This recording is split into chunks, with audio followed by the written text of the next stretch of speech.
목소리가 100% 컨디션이 아니어서 조금 이렇게 긁히는 목소리가 나오는데 양해를 좀 부탁드립니다.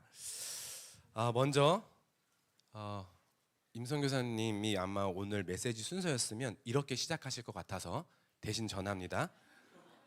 어제 결혼식에 와주신 모든 분들 진심으로 감사의 말씀 드립니다. 오늘 신랑 신부가 왔나요? 잠깐 자리에서 일어나면은 다시 한번 축하의 박수를. 네. 다행히도 신랑이 가지 않고 신부가 저희 교회로 와서 더 감사한 것 같고요. 네, 어제 결혼식 너무 좋았죠?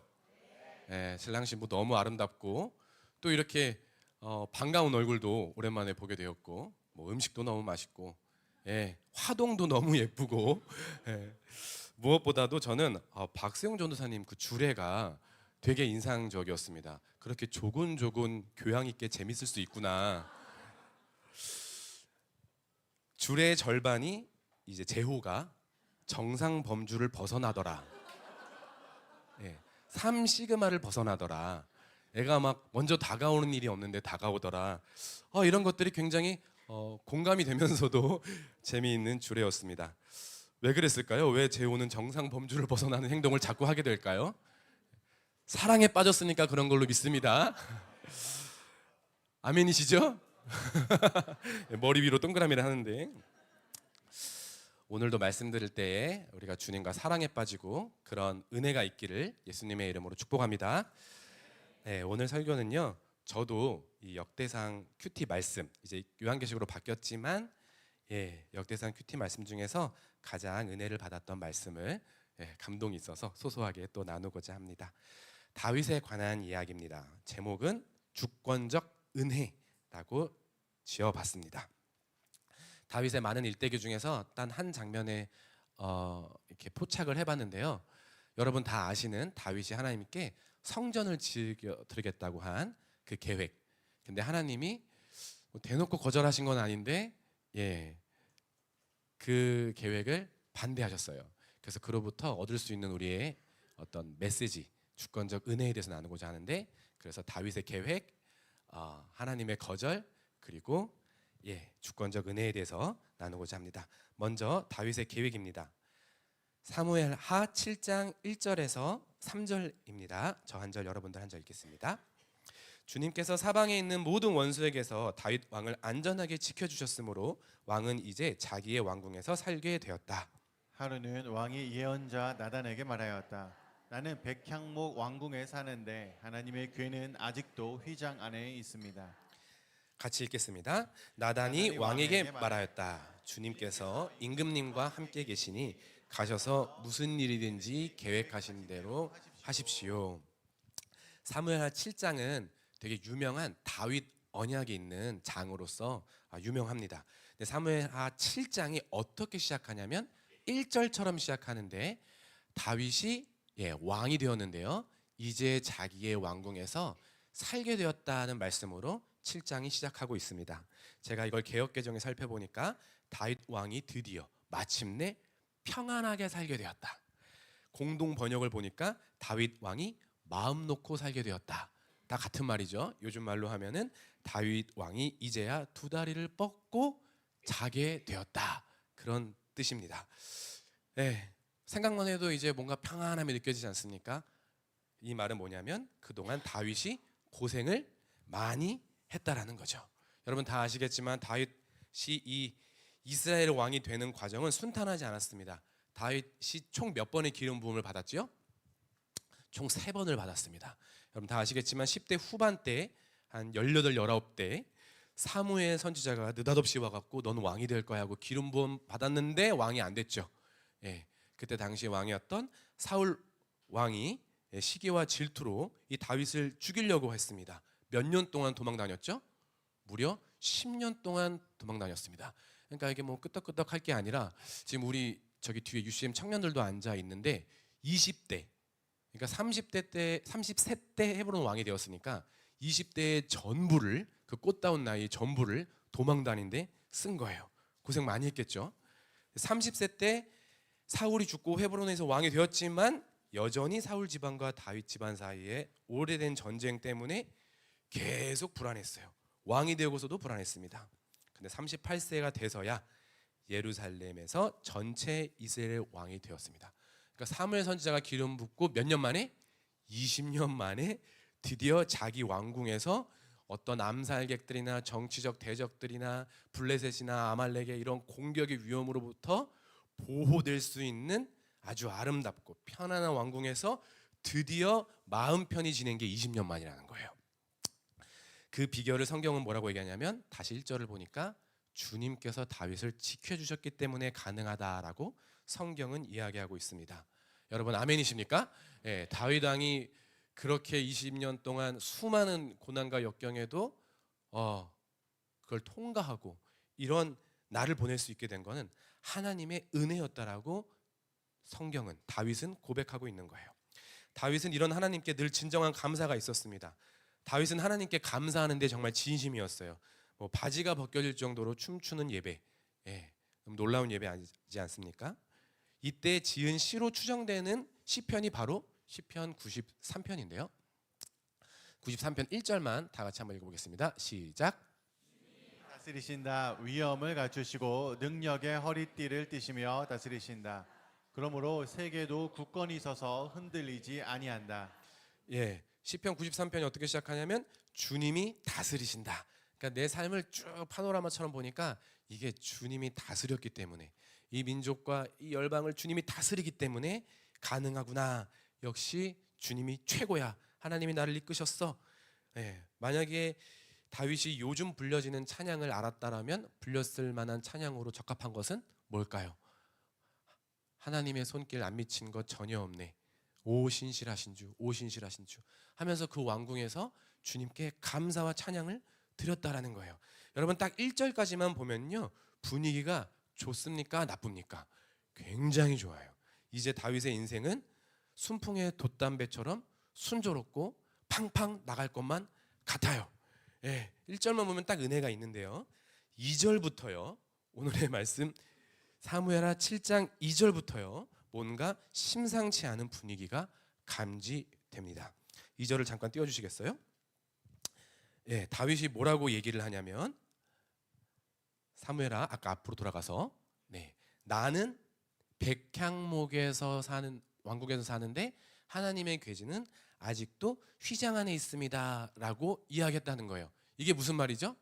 대놓고 말하진 않았지만 다윗이 뭘 하고 싶어 하시는 거죠? 예, 하나님을 위해서 성전을 지어드리겠습니다. 그것도 뭐 백향목이 뭐야 하여튼 뭐 그 이상의 버금가는 멋진 성전을 지어드리겠습니다라고 했던 게 오늘의 문제의 시작입니다. 근데 여러분 이 성경 구절 사무엘하 7장 2절을 보니까 뭔가 문제가 느껴지십니까?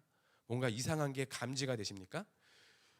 사실 저는 이 본문을 익히 알고 있었고 많이 이렇게 읽기도 했는데 사실 몇 년 전부터 이 본문을 볼 때마다 항상 불편했습니다.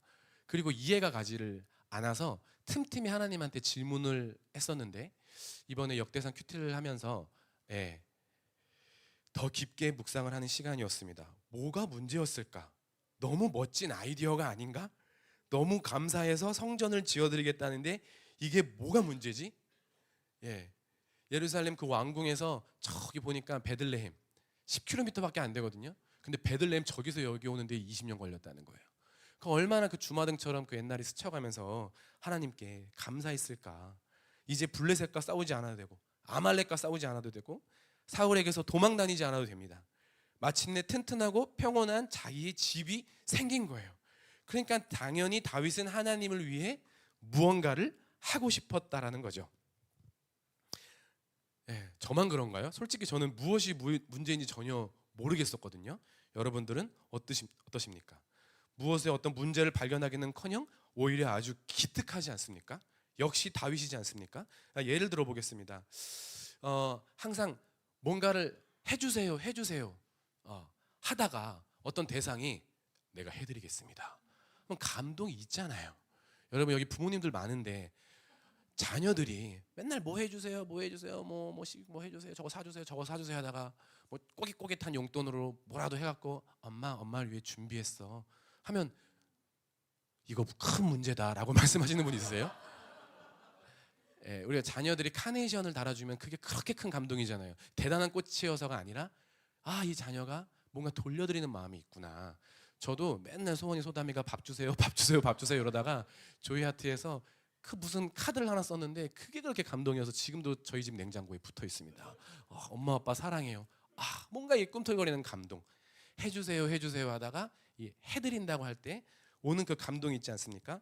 여기 아내 되신 분들이 참 많은데 아내 되신 자매님들 한번 생각해 보겠습니다. 모든 남편들이 다 그런 건 아니지만 아침밥 차려줘, 점심밥 차려줘, 저녁밥 차려줘 하다가 어느 날 아침 일어났는데 이게 무슨 냄새야? 그러니까 남편이 갈비찜을 해놓고 디저트를 다 해놓고 막 크로플을 다 구워놓고 했다고 생각해 보세요. 근데 딱 그 밥상을 보자마자 당신 큰 문제 있어. 내일 죽어? 뭐 이렇게 하시는 분 있으세요? 감동이야부터 해야 그 밥상이 유지되는 거 아니겠습니까? 모르겠어요. 저는 그 인지상정이라는 단어라고 표현을 할까요? 아니면 제가 어렸을 때부터 배웠던 삶의 언어일까요? 전 이렇게 훈훈하게 주고받는 이것이 굉장히 아름답게 느껴졌단 말이에요. 그러니까 이 말씀 구절이 제 정서로는 하나님이 문제를 느낀 거거든요. 이따 보시겠지만 이게 이해가 되지 않았다는 거예요. 근데 제 마음에 동이라도 하듯 3절 보십시오. 나다는 선지자께서 하나님의 마음과 늘 연결되어 있는 나다는 선지자께서 그러니까 지금으로 한다면 뭐 청와대 뭐 특별 목사님 정도 되겠죠. 하여튼 그분이 바로 다윗 왕에 대한 반응을 뭐라고 합니까? 3절을 보니까 주님께서 임금님과 함께 계시니 가셔서 무슨 일이든지 계획하신 대로 하십시오. 이건 뭐 하나님께 물어보거나 말거나라는 거예요. 그러니까 그대로 하라는 겁니다. 다윗의 계획을 열일히 지지했다라는 거예요. 아니 하나님을 위해 집을 짓겠다는데 뭘 더 생각하겠어. 역시 하나님 제대로 세우셨습니다. 이 왕 하나님 마음이 합한 거 맞아요. 역시 다윗 같은 사람은 이스라엘에 없습니다. 이 지구상에 없습니다. 그런데요, 제가 어떤 책을 읽었는데요, 그 현실의 뿌리 박은 영성의 유진 피터슨이라는 사람이 이렇게 얘기합니다. 나는 이 장면이 다윗의 인생에서 가장 큰 위기로 꼽는 대목이다. 골리앗 앞에가 아니라 뭐 어떤 그 뭐 범죄했을 때가 아니라 이 순간이 다윗 왕의 가장 큰 위기라고 꼽는다. 이렇게 얘기합니다. 왜 그런지는 모르겠어요. 다윗의 계획과 나단의 그 긍정적인 지지에 대한 하나님의 답변을 봐야 우리가 이게 뭐가 문제인지를 알 수 있을 것 같습니다. 그래서 그 다음은 하나님의 거절입니다. 사무엘하 7장 이어서 4절부터 9절까지 읽을 텐데요. 제가 한 절, 여러분들이 한 절 읽겠습니다. 그러나 바로 그날 밤에 주님께서 나단에게 말씀하셨다. 다윗에게 가서 전하여라. 나 주가 말한다. 내가 살 집을 내가 지으려고 하느냐. 그러나 나는 이스라엘 자손을 이집트에서 데리고 올라온 날부터 오늘에 이르기까지 어떤 집에서도 살지 않고 오직 장막이나 성막에 있으면서 옮겨 다니며 지냈다.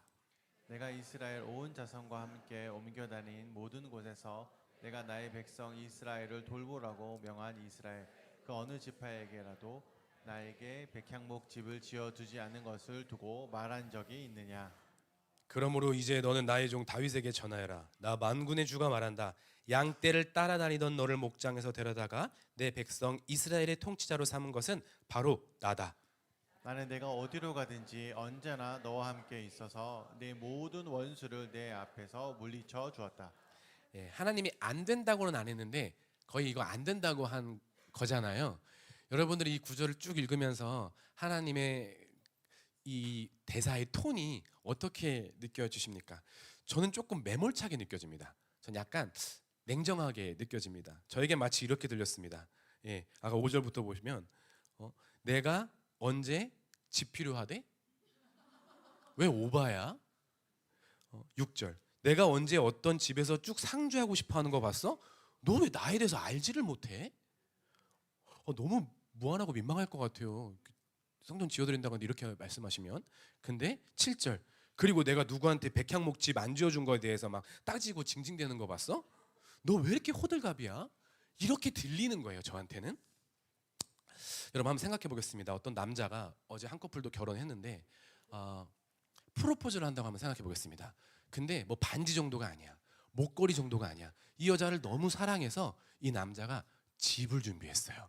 그래서 차키와 계약서를 딱 주면서 이 여자에게 사랑한다고 고백하는데, 그 집으로 할 것 같으면 최고로 좋은 집을 한번 상상해 보겠습니다. 일단 기본 한강이 보여요. 통유리예요. 한 23층이에요. 땡땡 팰리스예요. 예, 뭐 에어컨 알아서 켜지고 알아서 꺼지고, 막 불날 것 같으면 알아서 꺼지는 최첨단 시스템이 빌트인된 방이 몇 개인지도 찾아볼 수 없는 넓고 채광 잘 되는 집. 열심히 고생해서 한 푼 두 푼 모아가지고 그 집을 계약 딱 해가지고 그 집키와 함께 계약서를 그 여자에게 주면서 내가 널 위해 이 정도를 해주고 싶어. 근데 이렇게 말하는 여자 있을까요? 왜 오바야? 내가 언제 집에 살고 싶다 그랬어? 내가 언제 어떤 집에서 쭉 상주하고 싶어하는 거 봤어? 오빠 왜 오바고 호들갑이야? 내가 언제 한강이 보이는 그런 집 해달라고 했어? 왜 오빠는 내 마음을 몰라? 라고 한다면 여기 결혼 안 한 청년들 누가 있을까요? 우리 장유한 형제. 예, 그렇게 프로포즈 했는데 그 여자가 그렇게 대답했다. 어떠실 것 같으세요? 야, 여자 하나 잘 만났다 이렇게 생각하시겠어요? 예. 아우, 그날로 뭐 결혼하고 싶은 생각도 안 들고 상처가 너무 클 것 같습니다. 그런데요, 제가 묵상해 보니까 제일 기분 나쁘고 서러웠을 것 같은 말이 바로 8절이에요. 8절. 8절에 하나님이 또 다윗에게 똑똑히 전해라고 하면서 뭐라고 얘기하냐면, 양떼를 따라다니던 너를 목장에서 데려다가 내 백성 이스라엘의 통치자로 삼은 것은 바로 나다. 이 말이 되게 민망하고 무안했을 것 같아요. 아니, 왜 20년 전에 이야기를 하면서 성전 지어드리겠다니까, 야, 네가 누군지 몰라서 그래? 갑자기 뭐 된다 안 된다는 말도 없이 너 누군지 아니? 근데 네가 그 양떼나 쫄쫄쫄 따라다니고 그 찌질이를 내가 여기 세운 거야. 알고 있니? 이 네 글자로 뭐라 그래요? 주제 파악하고 있니? 야, 진짜 하나님 정말 그 대화하는 법을 다시 배워야 될 것 같은 막 그런 생각이 드는 거예요. 여러분, 도대체 왜 이렇게 말씀하셨을까요? 이게 오늘의 묵상 포인트입니다. 도대체 하나님은 왜 이렇게 말씀하셨을까요? 왜냐하면 이렇게 일관되신 분이 아니에요. 이런 적이 처음이라는 거예요. 다윗이 내가 골리앗을 쓰러뜨리겠습니다, 너가 뭔데 우리 하나님의 이름을 모욕하느냐 했을 때는, 야, 너 왜 오바해? 너 양떼나 쫓아다니는 다윗이었는데 라고 하지 않고 힘을 주셨다라는 거예요. 그 언약궤 앞에서 막 하이실종할 정도로 춤추며 예배할 때 그게 뭐야? 너 왜 오바해? 내가 언제 춤추라 그랬어? 라고 안 하시고 그 기쁨의 예배를 받으셨다라는 거예요. 근데 이때만 성전을 지어드리겠습니다 했더니 내가 언제 집 필요하대? 라고 거절하신 거라는 거예요. 그리고 조금 더 생각해 보면은 결국 성전은 지어집니까 안 지어집니까? 성전 건축 결국 용인하실 거잖아요. 결국 거기서 사실 거잖아요. 근데 왜 다윗, 그렇게 사랑스럽고 예쁜 다윗에게 이렇게 매몰차게 대하셨을까 질문을 해봤다라는 거죠. 여러분들은 어떻게 생각하십니까? 결과적으로 제가 이것을 계속 기도하면서 들었던 하나님이 말씀해 주시는 이유는, 하나님은 다윗 자신 스스로도 그리고 나단 선지자도 보지 못했던 것을 봤기 때문입니다. 그게 뭐냐면 다윗도 모르게 다윗 안에 싹트고 있던 교만의 씨앗이었던 거예요. 독이었던 거예요. 독은요, 초장에 빼야 돼요. 초장에 빨리 빨아서 빼야 되는 거예요. 무슨 말이냐면 하나님은 다윗을 위해 거절하셨다는 거예요. 상상해 보겠습니다. 만약 하나님이 이 성전 건축을 용인했을 때 한번 상상해 보는 거예요. 이제 그 예루살렘 광경은 어떤 광경이냐면 온통 성전 건축 광경으로 도배되는 거예요. 요즘 말로 따지자면 이제 목수들의 망치 소리, 팡팡 석공놀이, 끌 소리, 그리고 트럭 운전사들의 고함 소리, 그러면서 이 철골들이 탁탁탁 맞아떨어지면서 착착착착 지어주는 걸 보면서 1개월, 2개월 걸렸겠습니까? 1년, 2년 걸렸을 텐데 자연스럽게 그 건축 광경을 보면서 모든 사람들이 누구에게 초점을 맞출까요? 다윗. 대단하다. 야, 어떻게 이런 생각을 하냐? 다윗. 다윗은 만만이어보다 더한 노래를 지어서 불렀을지도 모르겠어요. 그러면 다윗도 처음에는 나 그냥 감사해서 한 건데 그렇게 대단한 일이야 이게? 뭐라, 내 이름 뭐라고? 다시 한번. 오케이. 초장부터. 그래서 하나님의 이런 말이 느껴지지 않습니까? 다윗, 너가 나를 위해 집을 짓는 게 아니야. 내가 너를 통해 내가 나의 집을 지을 거야. 나의 왕국을 세울 거야. 이걸 가르쳐 줘야만 했다는 거예요. 사람들로 하여금 네가 하는 일에 주목하는 게 아니라 내가 네 인생 가운데 어떤 일을 했는지 그들이 알아볼 수 있게 드러내는 것이 바로 네가 할 일이고 내가 너를 세운 이유야. 너가 초점이 맞춰주면 안 되고 내가 드러나야 돼. 이것이 너의 데스티니야. 그렇습니다. 다윗 왕은 다른 세상의 왕들과는 다르게 한 가지 데스티니가 있는데 그것은 바로 하나님 믿으면 얼마나 복받는지, 하나님이 주도하는 인생이 얼마나 멋진 것인지 드러내야만 했다는 것이에요. 그것이 다윗 왕의 사명이고 저와 여러분들의 사명인 줄 믿습니다.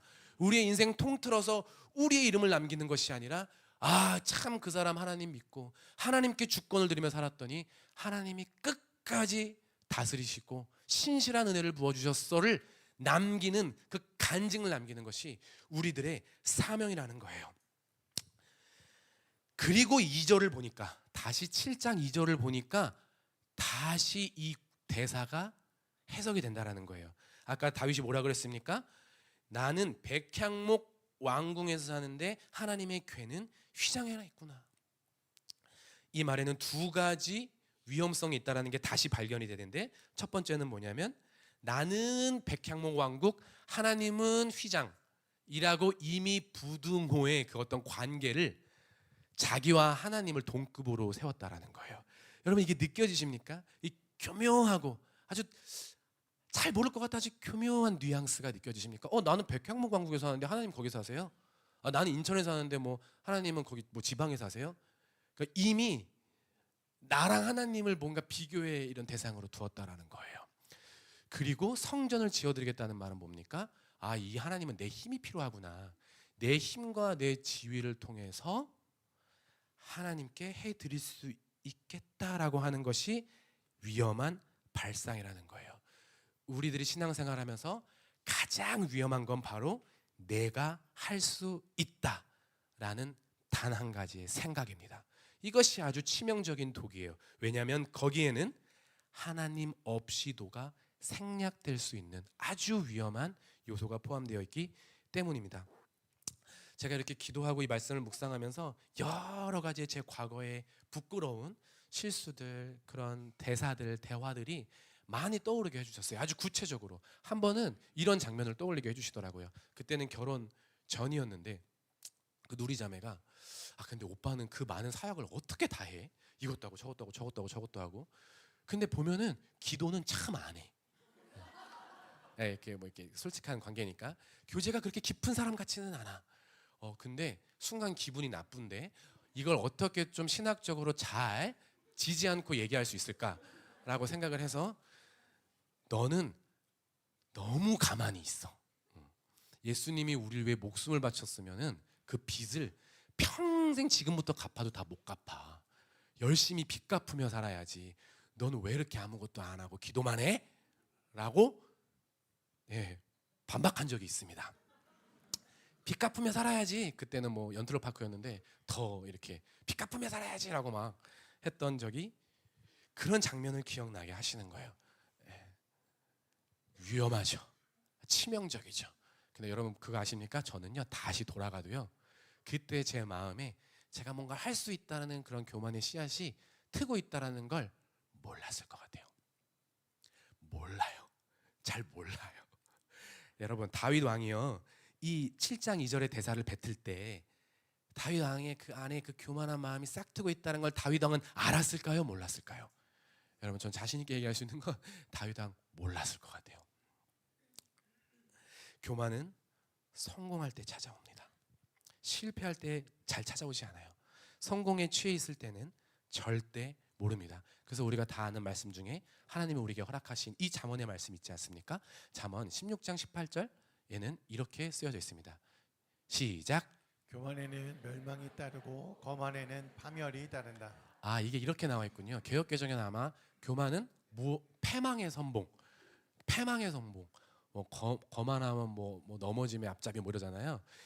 교만은 모든 패망, 우리가 인생에서 살면서 모든 실패와 관계 깨어짐과 낙담과 우울과 자기연민의 그 뿌리가 교만이라는 얘기를 하는 거예요. 내가 할 수 있어. 하나님 없이도 내가 내 의지와 내 힘으로 다 할 수 있어.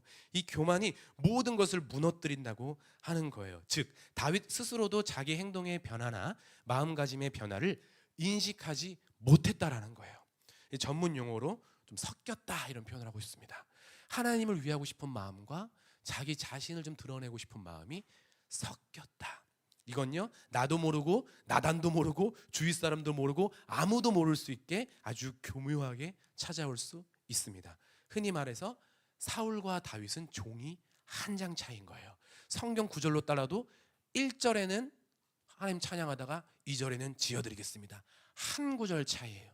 이 말 뜻은 뭐냐면 저와 여러분들 중에 누구도 나는 절대 교만해지지 않을 수 있어 라고 말할 수 있는 사람은 아무도 없다라는 거예요. 우리는 쉽게 그 마음으로 변질 혹은 넘어갈 수 있다라는 걸 하나님이 저에게 말씀해 주셨습니다. 여러분들은 어떠십니까? 유진 피터슨도 이렇게 얘기를 하더라고요. 이때가 하나님으로 가득했던 다윗에서 자기 자신으로 가득한 상태로 넘어가기 직전이었다. 그때 성전을 지었으면 다윗은 분명히 필패했을 겁니다. 하나님의 마음은 나는 그런 케이스는 사울 하나로 족해. 얼마나 아팠는데. 다윗 그러면 안 돼. 나단 너 뭐해? 왜 멋있잖아요. 일로 와. 내가 하는 말 똑바로 전해. 지금 그럴 때가 아니야. 다 고고고 하는데 하나님만 스탑이에요. 유일하게 스탑은 하나님의 뜻이에요. 나도 모르게 퍼지는 내 안의 독 제가 해결할 수 없습니다. 유일한 해독제는 하나님의 말씀밖에 없습니다. 하나님은 어떤 말씀으로 이 다윗에게 이 스물스물 올라오는 이 교만의 독을 해결하셨냐면 7장 8절을 다시 봐야 됩니다. 하나님은 신중하게 대사를 골랐어요. 그리고 7장 8절에 이 말씀으로 다윗을 쭉 인도합니다. 양떼를 따라다니던 너를 목장에서 데려다가 내 백성 이스라엘의 통치자로 삼은 것은 바로 나다. 두 글자로 뭐라 그럽니까? 은혜. 은혜를 기억해. 네가 한 건 아무것도 없었잖아. 이게 복음이지 않습니까? 복음. 우리가 한 게 아무것도 없는데 하나님께서 우리를 향하여 이미 행하신 그 일만 기억하고 그 안으로 들어가는 게 은혜고 복음이지 않습니까? 그래서 그 누구도 자기 자신이 자랑하지 못하고 오직 십자가만 자랑하게 되는 것 아니겠습니까? 종교는 DO를 가르친다고 합니다. 너가 이런 은혜를 받으려면 너도 뭘 해야 해. DO 무릎 꿇고 빌던가 3,000배를 하든가 뭐 열심히 뭐 선한 일을 찾든가. 근데 복음은 DONE라고 합니다. Done. 이미 하나님이 너의 인생 가운데 우리 인생 가운데 행하셨어. 그 은혜를 기억하기만 하면 돼. 이것이 처음부터 끝까지 네가 유일하게 해야 할 일이야 라고 말씀하고 계신다라는 거예요. 이걸 조금 더 제가 이렇게 좀 그 작가적 상상력을 발휘해서 드라마틱하게 이렇게 말씀하시는 것 같이 들렸습니다. 다윗 기억해? 한 번은 네가 18살인가 막 울고 있었잖아. 그때 왜 우냐고 그러니까 네가 그랬잖아. 엄마 아빠가 날 버렸다고. 엄마 아빠도 아무 관심을 가져주지 않고 형들이라고 친형제가 있는데 친구들이 왕따 시킨 게 아니라 형제들이 왕따 시켰다니까. 너무 힘들어요. 아무도 저를 사랑해 주지 않아요. 할 때 하늘을 봐. 이걸 누가 지었니? 하면서 하나님이 말을 건넸을 거라는 거예요. 창세기의 말씀으로 건넸겠죠. 그러면서 하나님이 이렇게 말씀하셨을 것 같아요. 그럼 오늘부터 해봐. 아빠라고. 내가 너의 아버지. 그러니까 다윗이 그 18살, 19살 때 이런 노래를 지었겠죠. 부모는 나를 버렸거니와 하나님은 내 아버지가 되셨도다 라는 그 장면으로 데려가신다라는 거예요. 다윗 한 번은 또 기억해봐.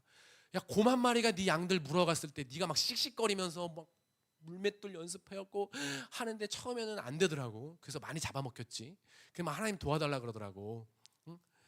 근데 어느 날 그 곰이 쓰러져갖고 네가 양을 탁 품에 안으면서 그러잖아.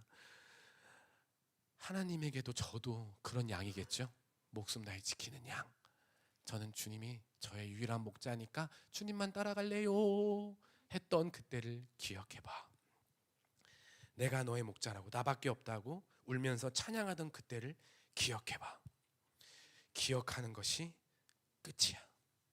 그래서 매일 성경, 여러분 맨 앞에 그 만화책을 보셨는지 모르겠지만 똑같습니다. 사사기의 말씀을 말하면서 사사기 때는 막 외세 이렇게 쥐어 터지는 거예요. 맨날 이렇게 맞는 거예요. 그럴 때마다 살려주세요, 살려주세요. 그럴 때 내 자녀들 살려줄게. 야, 너 누가 우리 자녀들 때리래라고 하지 않고 꼭 이렇게 말해요. 꼭 그런 외세의 위협 앞에서 사사기 6장을 보니까 이렇게 얘기합니다. 이스라엘이 미디안 때문에 전혀 길을 펴지 못하게 되자 마침내 이스라엘 자손이 주님께 울부짖었다. 이스라엘 자손이 미디안 사람들 때문에 주님께 울부짖을 때에 주님께서 이스라엘 자손에게 한 예언자를 보내어 말씀하셨다. 시작. 나 주 이스라엘의 하나님이 말한다. 바로 내가 너희를 이집트에서 나오게 하였고 종살이 하던 집에서 너희를 이끌어 내었다. 그러니까 미디안이 막 쳐들어갖고 막 죽기 일보 직전인데 기억 훈련합시다 이러는 거예요. 뭘 기억해? 이스라엘 너네가 이집트를 어떻게 나왔지? 생각해봐. 생각하면 이겨.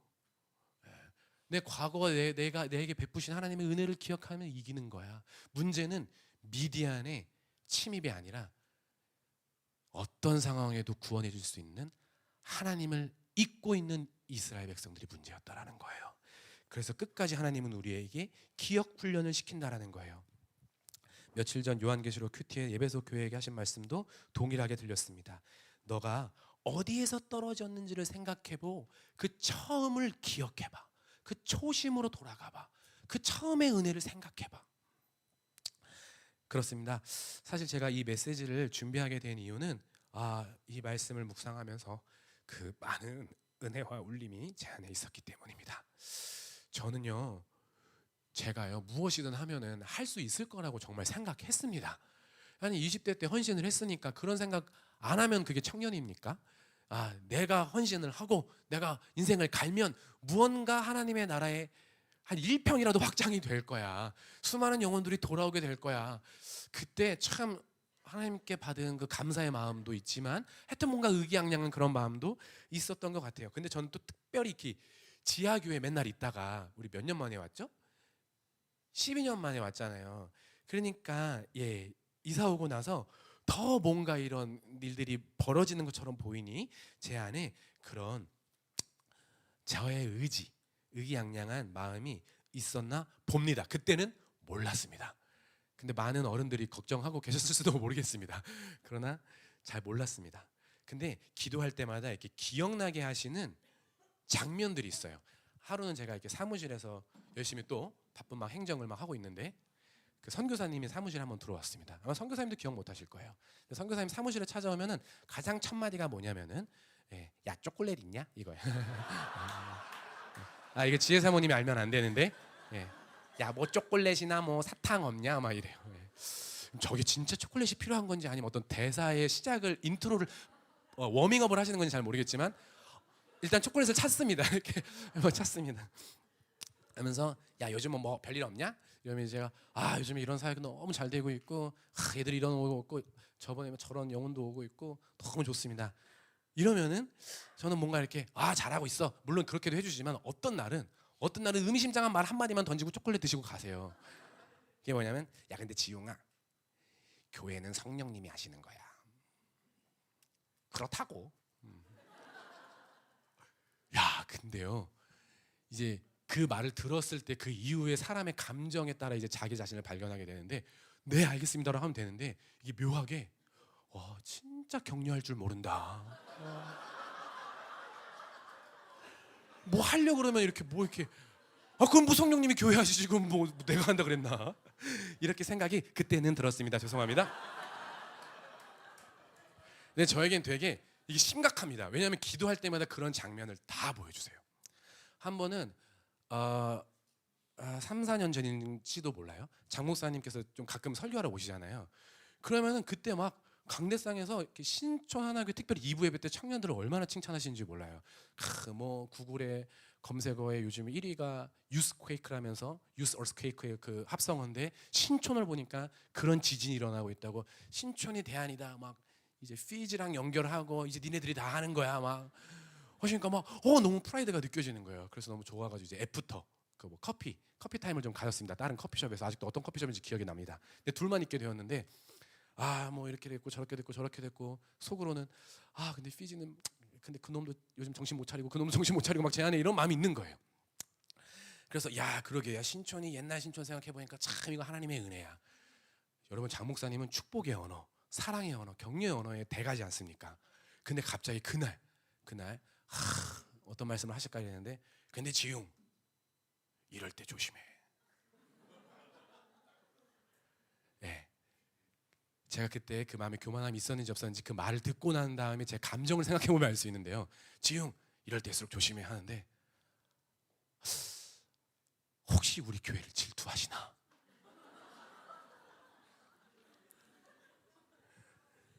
너무 부끄러운데요. 제가 이렇게 솔직하게 말씀드리는 거는 저는 그런 사람이라는 거예요. 그 이후에도 수많은 크고 작은 하나님의 사인들이 있었는데 저는 눈치채지 못했습니다. 여러분 다 아시다시피 저는 2년 전에 막 내가 할 수 있다고 하다가 번아웃 돼가지고 모든 것이 스탑되고 기도만 하는 시간이 있게 되었습니다. 엄밀히 말하면 할 수 있는 게 기도밖에 없어서 기도를 하는데 하나님이 제일 많이 보여주는 장면은 바로 2013년도에 제가 그 지하교회에서 이 십자가 밑에서 계속 기타 E 코드 A 코드 2개밖에 몰라서 막 치면서 찬양하고 기도했을 때 장면을 제일 많이 보여주세요. 그때 어떤 상황이었냐면은 일단 뭐 주님의 길을 간다고 하니까 저희 어머님 계시지만 일단 뭐 부모님은 뭐 그냥 대못에 박은 거예요. 그 누나들이 이제 뭐 호적에서 팔아. 그러니까 막 세상 친구들 다 끊기고 저 미친놈 아니야 이러고. 근데 괜찮아. 근데 교회에서도 막 그렇게 제 안에 느끼는 감정이었던 거예요. 왜 교회에서 제가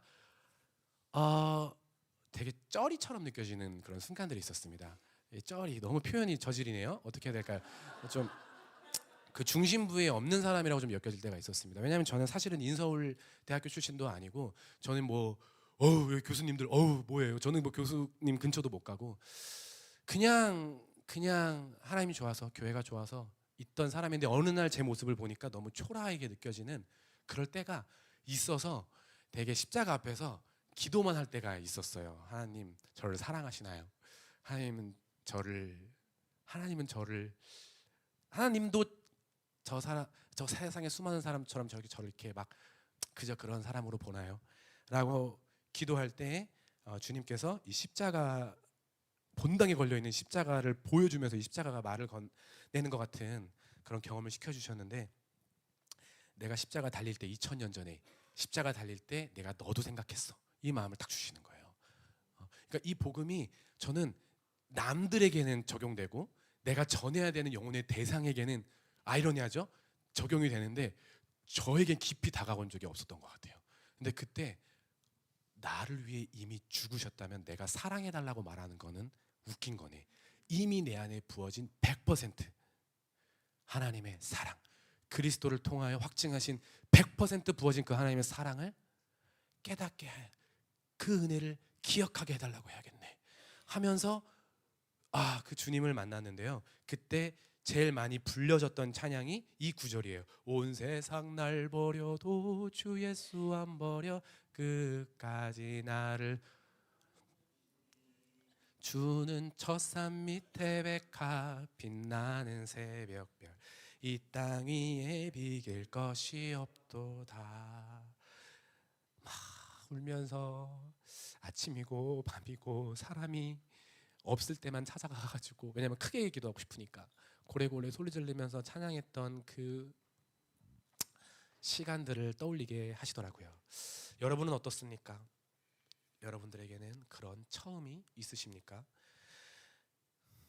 사실 난 교회에 나올 만한 사람이 아닌데 어떤 절망 가운데 여러분 교회에 나오시지 않았습니까? 아무것도 없을 때 하나님께서 그 복음을 가르쳐 주시면서 하나님 한 분이 나에게 전부이고 충만했을 때 그런 때가 있으십니까? 그러면서 저는요 이런 이미지를 떠올리게 되었어요. 내가 열심히 뛰어다니고 있는 줄 알았는데 한 번도 제 발이 땅에 있었던 적이 없는 거예요. 알고 보니 주님이 업어서 데려오고 계셨구나라는 걸 알게 되었습니다. 아무리 생각해도 인천에서 술이나 먹고 아무 의미 없이 살아가던 이 찔통을, 조이스타 애들은 제 별명을 알거든요. 찔통. 이 찔통을 주님께서 그냥 데려다가 쓰셨구나라는 그 은혜가 기억이 된다라는 거죠. 은혜가 기억나면 찾아오는 현상은 내 안에 섞였던 마음이 그제서야 조명이 됩니다. 너무 부끄럽고 송구스럽고 정말 하나님을 위해서 한다고 했는데 그게 때로는 하나님을 방해하기도 하는구나. 무익한 종이라는 정체성이 깨달아졌습니다. 다윗이 그랬을 것 같아요. 이쯤 들었으면 이제 다윗도 맞네, 양떼 시절 내가 뭘 할 수 있을 거라고 생각했네, 이런 바보. 그러면서 너무 부끄러우니까 얼굴도 못 드는 거예요. 그런데 성경이 여기서 끝나지 않습니다. 이게 나단에게 야 다윗한테 똑똑히 전해 라고 했을 때 8절까지만 하지 않고 8절 후반절부터 이 쭉 16절까지 하나님이 또 어떤 거를 말씀하시는데 이게 굉장히 또한 은혜예요. 마지막입니다. 주권적 은혜. 부끄러워서 얼굴을 들 수조차 없는 다윗에게 하나님이 이제 과거적 은혜가 아니라 미래적 은혜를 선포하기 시작합니다. 7장 9절부터 읽겠습니다. 나는 이제 내 이름을 세상에서 위대한 사람들의 이름과 같이 빛나게 해주겠다. 이제 내가 한 곳을 정하여 거기에 내 백성 이스라엘을 심어 그들이 자기의 땅에서 자리 잡고 살면서 다시는 옮겨 다닐 필요가 없도록 하고 이전과 같이 악한 사람들에게 억압을 받는 일도 없도록 하겠다. 이전에 내가 나의 백성 이스라엘에게 사사들을 세워준 때와는 달리 내가, 여러분 주어가 확실해요. 하나님은 내가 너를 너의 모든 원수로부터 보호하셔서 평안히 살게 하겠다. 그뿐만 아니라 나 주가 너의 집안을 한 왕조로 만들겠다는 것을 이제 나 주가 너에게 선언한다. 너희 생애가 다하여서 내가 너희 조상들과 함께 묻히며 내가 내 몸에서 나올 자식을 후계자로 세워서 그의 나라를 튼튼하게 하겠다. 다 읽진 않겠습니다. 13 한 절 한 절 다에게 그 큰 깊은 신학적 의미가 있는데 포커스를 맞춰야 될 거는 하나님이 나라고 하신 거예요. 내가 널 위해서 이것도 하고 저것도 하겠다는 거예요. 넘어가면 그래서 마침내 하나님께서 뭘 말씀하시냐면 15절 또 16절 16절에 가서 우리가 그 챈트로 외우는 이 구절이 나온다는 거죠. 이거는 다 같이 읽겠습니다. 시작. 내 집과 내 나라가 내 앞에서 영원히 이어갈 것이며 내 왕위가 영원히 튼튼하게 서 있을 것이다. 7장 4절부터 16절까지를 뜯어보니까요. 원어적으로요. 23개의 동사의 1인칭 주어로 하나님이 본인을 말씀하십니다. 내가 한다는 거. 내가 했고 내가 하고 있고 내가 할 거라는 거예요. 여러분 이 미래적 은혜.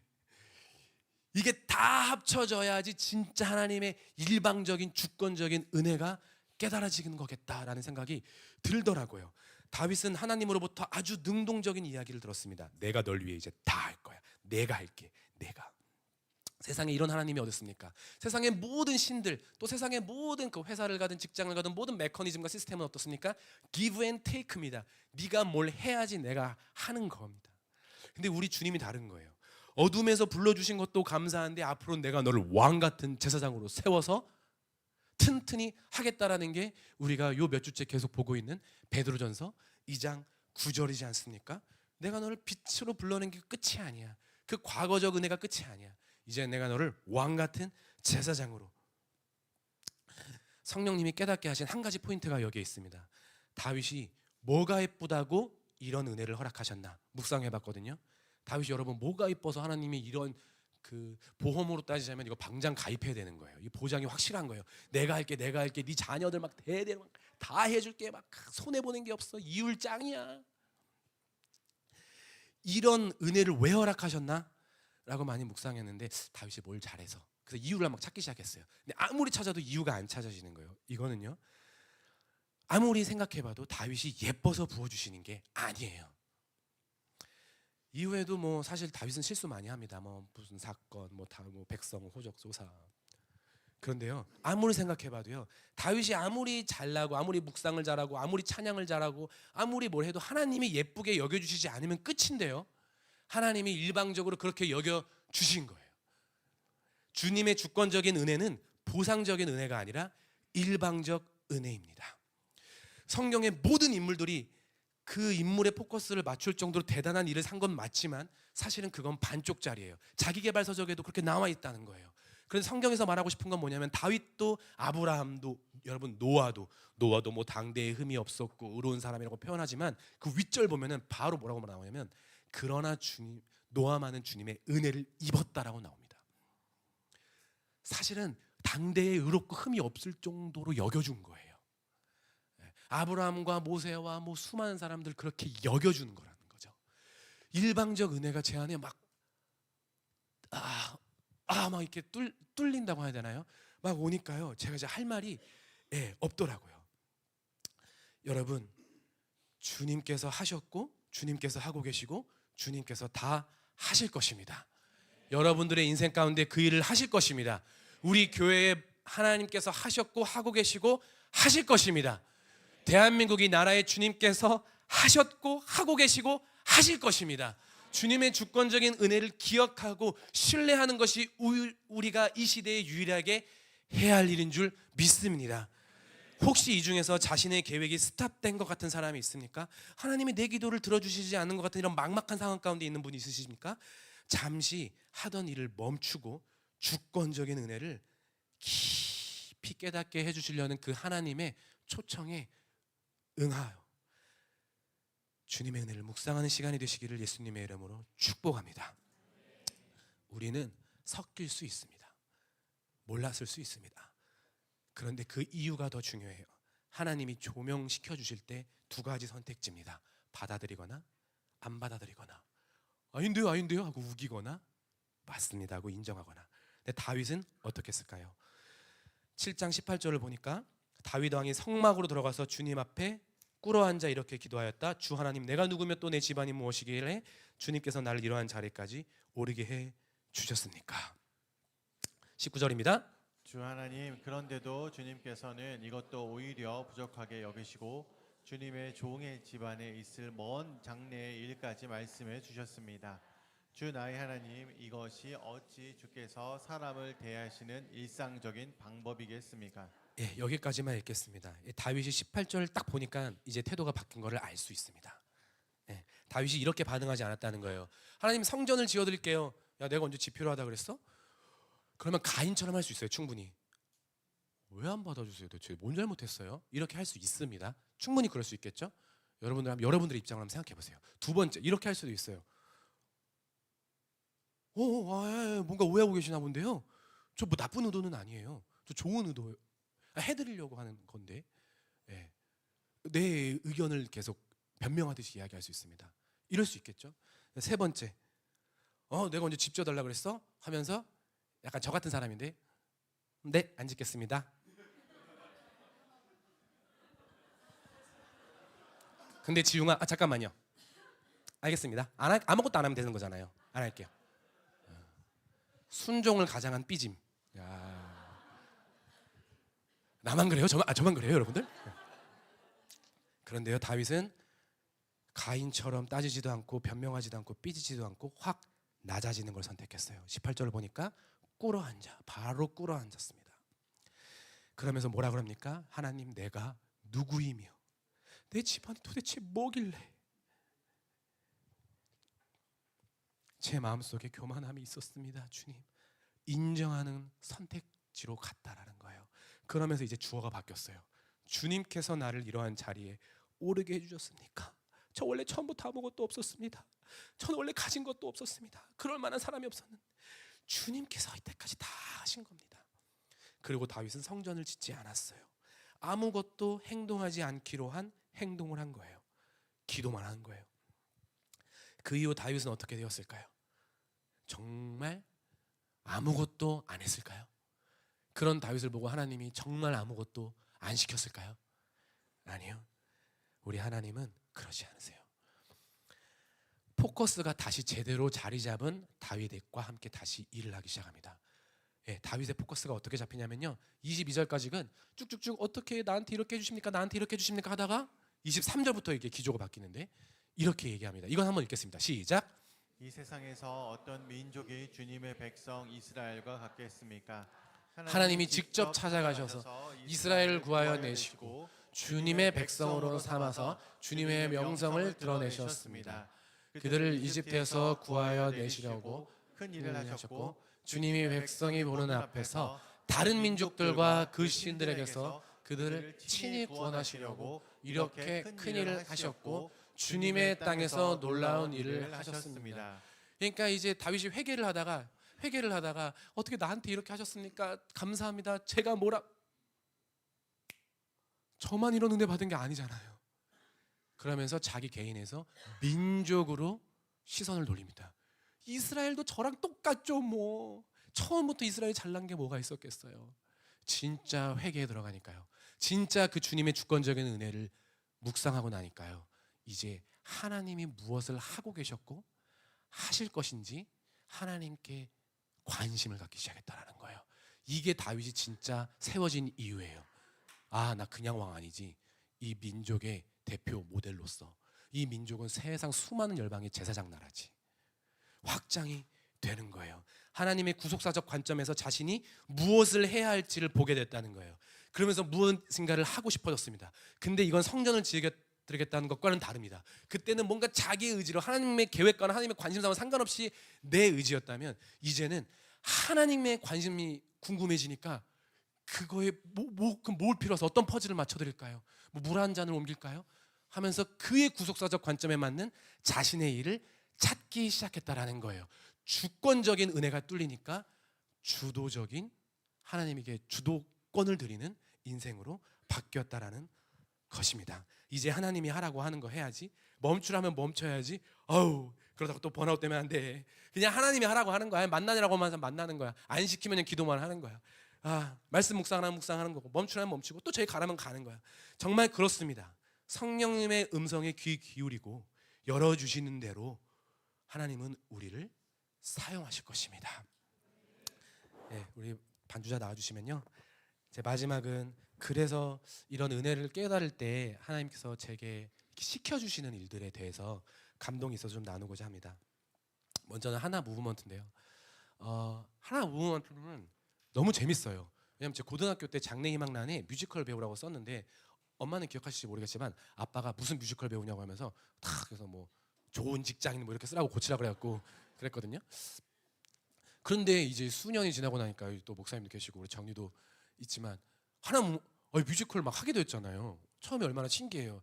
재밌었어요. 재밌고 은사를 발휘하고 사는 것이 재밌었습니다. 그러나 그런 광풍의 시간을 지나고 나서 그냥 다 올려드리고 모든 그냥 다 하나님이 알아서 하십시오. 그냥 시키신 대로 하고 싶습니다라고 할 때 하나님이 우리가 뭐 어디를 예약해서 예매해서 하는 그런 게 아니라 우리를 이제 지방으로 데려가기 시작하셨어요. 지방. 이렇게 연결돼주는 도시마다 왜 수도권은 아무데도 없는지 모르겠어요. 창원 4시간, 광주 4시간. 그다음에 또 9월 막 11월 보니까 목포 또 뭐 있어요. 뭐 버스 타면은 막 허리가 너무 아픕니다. 갔다 오니까요 이게 나이가 들었나 봐요. 갔다 오면 3, 4일째 이게 목이랑 몸이 회복이 안 됩니다. 근데요 어떤 감동이 있냐면 어디로 데려가실까? 누굴 만나게 하실까? 구름기둥 불기둥 이런 거 할까? 그러면서 그냥 텐트 치고 또 거기서 텐트를 설치하는 그런 사람들처럼 그런 유목민족들처럼 그렇게 나아가고 있을 때 하나님이 아주 놀라운 일들을 한 걸 봤습니다. 여러분 광주든 창원이든 군산이든 거기에 딱 도착하잖아요. 하나님의 임재가 장난이 아니에요. 하나님이 일을 하고 계시는 거예요. 1층과 2층이 객석이 꽉 차는데요. 이런 뭐 마포 아트 센터에서 뮤지컬 보러 가야지 그런 사람들이 아니라 이 공연을 통해 하나님을 만나고 싶은 그리고 그런 전도 대상자들이 오는데요. 기도가 쌓인 공연이더라고요. CTS 사람들도 이게 일이라고 생각 안 하고 우리랑 한 팀이라고 생각하면서 계속 기도합니다. 막 제가 목이 아프다니까 기도해주고 막 병원 가보라고 하고. 그런데 그런 큰 거시적인 감동도 있지만 이렇게 한 분 한 분 찾아와요. 한 번은 통영 하나교회, 그 교회 이름도 하나교회인데 통영 하나교회 권사님이 우리는 주일학교가 총 8명이에요. 8명. 근데 선생님들은 없어요. 근데 얘네가 예수님 만났으면 좋겠어서 통영에서 왔습니다. 공연 끝나고 나서 얼마나 상기됐는지 표정이 너무 감사합니다. 너무 복음을 가르쳐 줘서 감사합니다. 한 번은 광주 공연을 갔는데요. 지적 장애를 가진 그 고1 친구들이 왔는데 그 중에 한 명이 지능은 8살입니다. 공연을 보고 이런 편지를 썼습니다. 엄마, 어제 드와이트 무디 목사님의 이야기 시카고의 아이들을 보고 왔잖아요. 하나님께서 이렇게 세상에서 단 하나밖에 없는 소중한 기독교 이야기를 보게 해주신 특별한 귀한 시간을 주신 것에 감사를 드렸고 저를 데려가 주셔서 감사합니다. 보면서 하나님을 절대 떠나지 않고 목숨 바쳐서 예수님을 전하고 죽을 때까지 복음을 전하는 하나님 닮아가는 더 주님께 다가가는 제가 되고 엄마 말을, 이모 말씀을 잘 듣고 믿음의 자녀로 성숙한 제가 되겠다고 다짐했습니다. 쭉쭉쭉쭉 예수님, 하나님께 회개하는 마음으로 제가 어떻게 살아왔는지 한 번 더 생각해보고 회개하고 다짐하는 시간이 되었습니다. 엄마, 이모들 이제 실망시켜드리지 않고 믿음으로 성장하는 모습만 보여드릴게요. 정말 특별하고 귀한 소중한 공연 보여주셔서 감사합니다. 빛나는 추억이었습니다. 수백 명이 반응하고 환호하는 것보다 이 정말 하나님 몰라서 죽어갈 수 있는 한 영혼, 한 아이들에게 복음을 전할 수 있는 것은 하나님께서 하시고 계시는 일인 줄 믿습니다. 그냥 엎드려 있으니까 하나님은 우리의 생각과는 다른 일들을 하고 계십니다. 8월 달에는 저기 터키로 단기 선교를 갑니다. 두렵고 떨립니다. 무슬림이 99%입니다. 우리 대학생들 단기 선교 처음 가본 애들이 80%입니다. 가서 무슬림들에게 자기도 조금 애매한 그 하나님을 막 떠듬떠듬하는, 네, 하나님이 이 일을 하고 계신 줄 믿습니다. 다음 주에 조평세 박사님 오셔서 미국이 어떻게 건국되었는지, 대한민국이 어떻게 건국되었는지를 알려주시는 것도 하나님이 보내주신 거고요. 우리 전체 수양 여러분 기대하십시오. 그 터키 교회와 연결돼 있죠. 그 LA 은혜 한인교회 그 김항신 목사님이 뽑은 제목이 마지막 때의 교회의 사명입니다. 여러분, 하나님이 우리를 통하여 하실 일이 있으십니다. 근데 그 전에 단 하나, 내가 했고 하고 있고 할 거라는 거, 처음부터 끝까지 나만 순종하면 된다는 거, 성령님께 그 세밀한 음성에 순종해서 네, 주님이 시키시는 거라면 겸손하게, 그러나 내 온 마음 다해 하겠습니다 라는 그런 준비가 되었냐고 물어보시는 것이 바로 오늘의 메시지입니다. 요한계시록 1장 7절에서 8절 이것만 마지막으로 읽을까요? 시작. 보아라, 그가 구름 타고 오신다. 눈이 있는 사람은 다 그를 볼 것이요 그를 찌른 사람들도 볼 것이다. 땅 위의 모든 족속이 그분 때문에 가슴을 칠 것이다. 꼭 그렇게 될 것입니다. 아멘.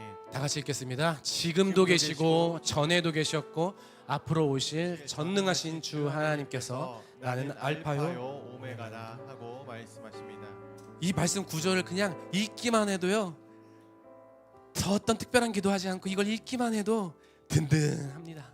이 끝났습니다. 주님은 전에도 계셨고 지금도 계시고 앞으로도 오실 것입니다. 이건 무슨 말이냐면 저의 인생 가운데, 여러분들의 인생 가운데, 이 신촌 하나교회 가운데, 이 대한민국 가운데 잊지 말아야 할 한 가지, 그것은 바로 하나님이 하셨고 하나님이 하고 계시고 하나님이 하실 것이라는 것입니다.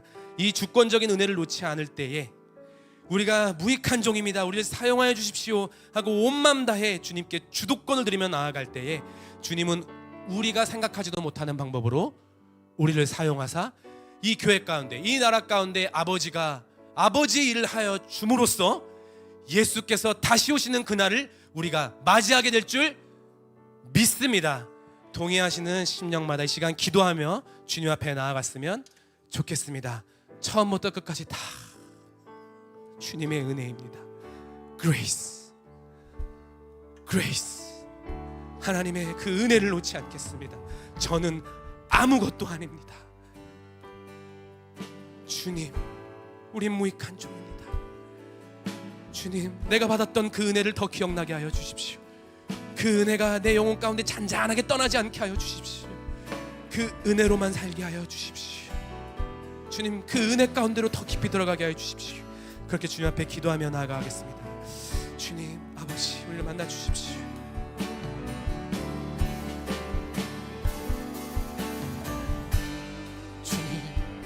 주님의 그 크심을 보기를 원합니다. 주님의 그 신혜를 보기를 원합니다.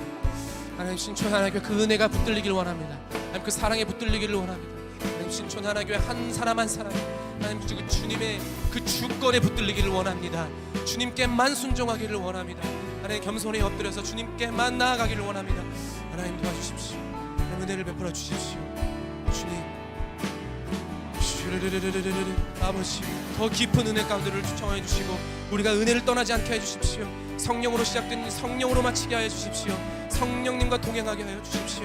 성령 하나님과 끝까지 무릎 꿇고 하나님 나아가는 저희를 되게 하여 주시옵소서.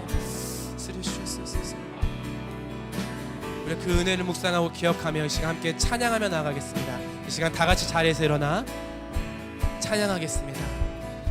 나를 지으시니가 하나님, 나를 지으시니가 하나님, 나를 부르시니가 하나님, 나를 보내시니도 하나님, 나의 나 된 것은 다 하나님 은혜라. 나의 달려갈 길 다가도록, 나의 마지막 호흡 다하도록, 나로 그 십자가 품게 하시니, 나의 나 된 것은 다 하나님 은혜라.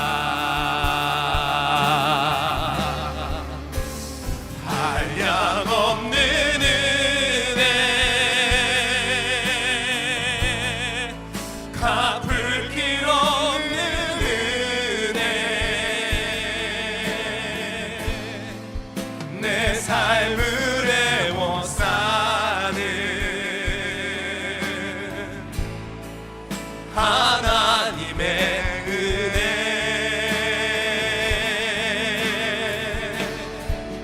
나 주저함 없이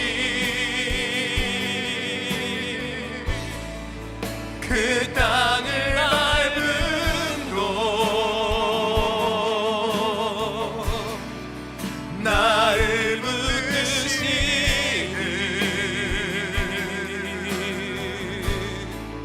하나님의 은혜, 한량없는 은혜, 한량없는 은혜, 갚을 길 없는 은혜, 내 삶을 애워싸는 하나님의 은혜. 나 주저함 없이, 나 주저함 없이 그 땅을 밟은 곳, 나를 붙드시는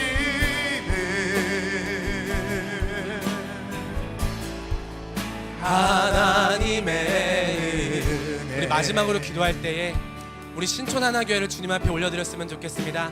하나님, 이 신촌에 하나교회가 세워진 것은 우리가 세운 것이 아니고 하나님께서 세우신 줄 믿습니다. 특별한 은혜로, 아주 주권적이고 일방적인 은혜로 이 신촌 지역에 하나교회가 세워진 줄 믿습니다. 우리가 그것을 놓치지 않고 살아갈 때에 하나님, 신촌 하나교회 주님의 것이오니 주님 뜻대로 사용하여 주시옵소서. 성령님께 붙들린 교회 되게 하여 주십시오. 주여 이름 한번 부르고 우리 교회 올려드리며 기도합니다. 주여. 하나님, 우리 신촌 하나교회 하나님 모든 성도들 주님 앞에 올려드리고 모든 세대마다 주님 앞에 올려드리기를 원합니다. 하나님, 우리 은혜 가운데 주어주십시오. 우리가 이 첫사랑과 하나님이 처음 마음에서 떨어지지 않는 교회 되게 하여 주십시오. 그 사랑과 은혜 앞에 무릎 꿇고 겸손하게 주님이 하실 일을 바라보고 주님께서 하시는 것들을 관심을 가지며 기도하며 나아가게 하여 주시옵소서. 주여, 한량없는 은혜, 갚을 길 없는 은혜, 내 삶을 애워싸는 하나님의 은혜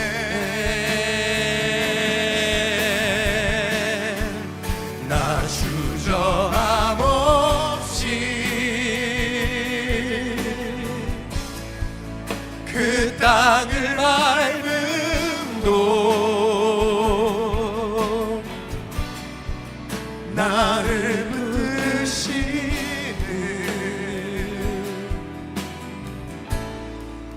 하나님의